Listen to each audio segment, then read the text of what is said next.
Now, JSW Group and MG Motor India have joined forces with an aim to focus on creating a robust EV ecosystem with forward and backward integration of the supply chain. Well, JSW Group, Sajjan Jindal really wants to do what Maruti managed to do in India in terms of democratizing cars.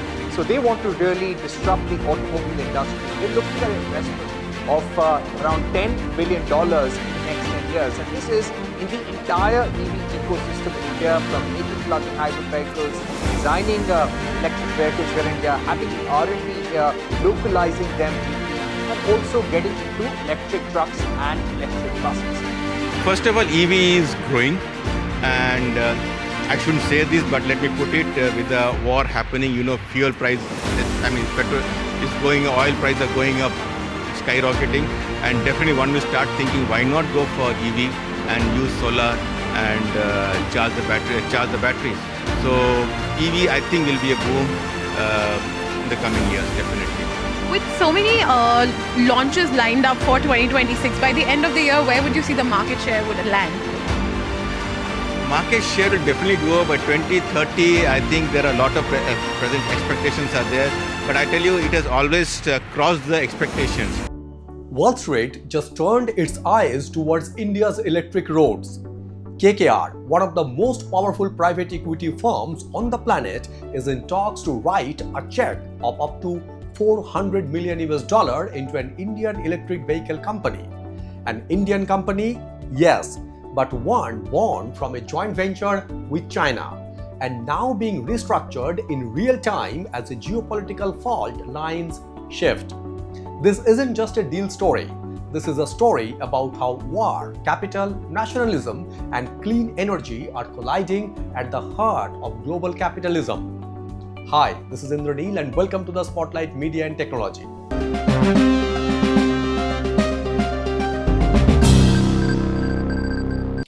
Here are the facts.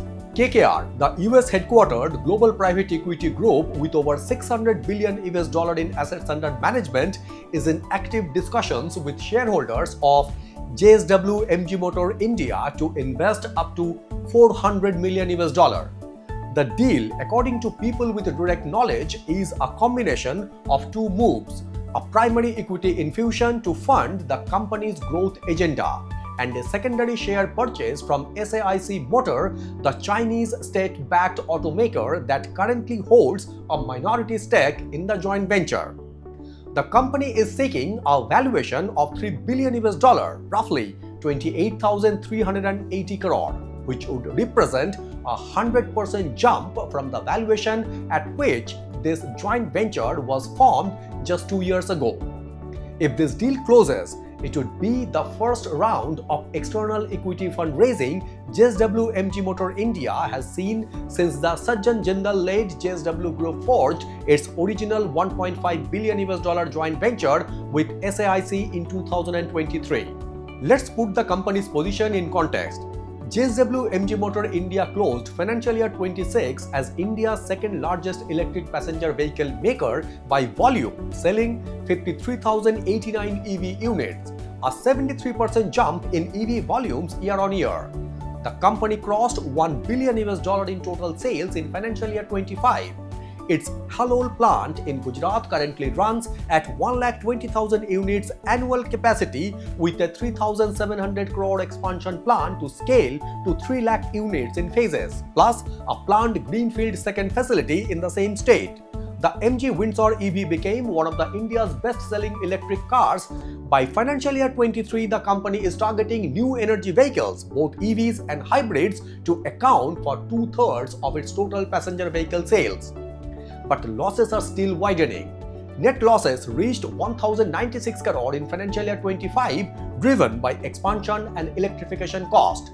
And market share in the first 2 months of financial year 27 slipped to 19.8% from 29.8% a year earlier. As Mahindra, Maruti Suzuki and Hyundai intensified their EV pushes, the company needs capital and KKR appears willing to provide it. So why now? What changed? One word: conflict. The West Asia war triggered an oil price shock that accelerated EV demand across Asia in ways no policy announcement could have. Tata Motors passenger vehicles alone reported a 20 to 25% surge in EV demand in a single month, March 2026, directly attributed to fuel price anxiety among Indian consumers. Electric car registrations in India rose over 83% in financial year 26 compared to a previous year.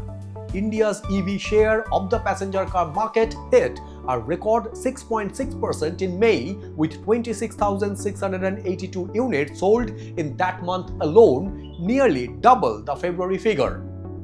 Globally, the IEA projects EV sales across Asia Pacific, excluding China, to grow over 50% in 2026. The Middle East energy crisis has brought oil dependency into sharp focus, and the road transport sector represents close to half of global oil demand today.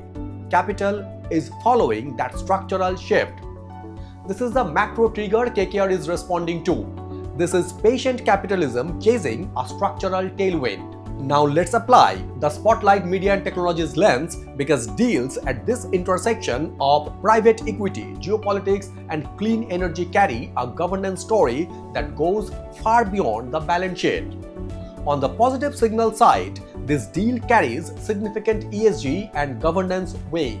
First, it represents a further Indianization of strategically sensitive asset. SAIC, a Chinese state-owned enterprise, is reducing its footprint in India's EV sector through this secondary sale. That's consistent with India's 2020 policy tightening on Chinese capital, which has been a structural constraint on this company since inception. KKR's entry replaces Chinese state capital with US private market capital in a sector the Indian government has explicitly identified as a national priority. From a geopolitical governance standpoint, that alignment matters. Second, the $3 billion valuation, if achieved, establishes a credible price discovery benchmark for India's EV sector at a moment when the market is still forming, that attracts more institutional capital. Remember, TPG and Mubadala together invested $1 billion into Tata's EV's arm in 2021. This would be the second major global institutional capital event in India's electric vehicle sector. The signal to global capital market is India's EV story has graduated from policy aspiration to investable asset class. Third, KKR's track record in India, including multiple prior engagements with JSW Group across equity and structured credit over the past decade, suggests this is relationship capital, not opportunistic capital. Relationship capital tends to come with longer time horizons, better governance alignment, and deeper operational involvement. Now, the governance risk and concerns and the Spotlight Media and Technology must be direct about this. The first risk is structural. This company is still loss-making. Net losses widened to 1,096 crore in financial year 25. Injecting $400 million of private equity into a loss-making operation at a 100% valuation premium is a high-conviction bet. But it's also a bet that requires execution discipline the company has not yet fully demonstrated at scale. Market share is already slipping. If the product pipeline, 3 to 4 new launches planned for 2026, including a plug-in hybrid, under-delivers, the valuation premium becomes a liability, not an asset. The second risk is China. SAIC's residual presence, currently around 39% after a Reuters reported 10% stake reduction, means the geopolitical overhang is reduced but not removed. Any policy escalation between India and China, or any tightening of India's FDI norms around Chinese-linked entities, could reopen regulatory uncertainty for the joint venture. The third risk is the classic private equity paradox in ESG-linked sectors. Short to medium-term return pressure in a sector that requires decade-long patience capital.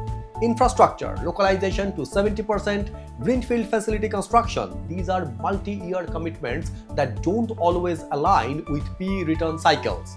The question of whether KKR's investment horizon genuinely align with the company's transformation timeline is a governance question that deserves scrutiny. Let's zoom out to the global frame. This deal lives at the center of four interesting forces that are reshaping global capitalism right now. 1. The de-risking of Chinese capital from emerging markets. India is executing a deliberate strategy of replacing Chinese institutional capital with Western and Gulf sovereign capital across sectors: semiconductors, infrastructure, EVs. KKR's entry into JSW MG Motor is one data point to a much larger structural capital flow story. Every dollar of US private equity that replaces Chinese state capital in an Indian strategic sector is both an investment decision and a geopolitical signal. 2. The energy security accelerant. The West Asian conflict has done in months what carbon pricing frameworks have struggled to do in years. It has made fuel price risk visceral for the Indian consumer. Governments from New Delhi to Jakarta are accelerating EV policy partly because energy security is now a national security conversation, not just a climate conversation. Capital that enters now is entering at the inflection point. 3. The Indian premium. India is the world's third largest car market. Its EV penetration is at 6.6% and climbing fast. Its policy environment, GST adjustments, FAME subsidies, PLI schemes is structurally supportive.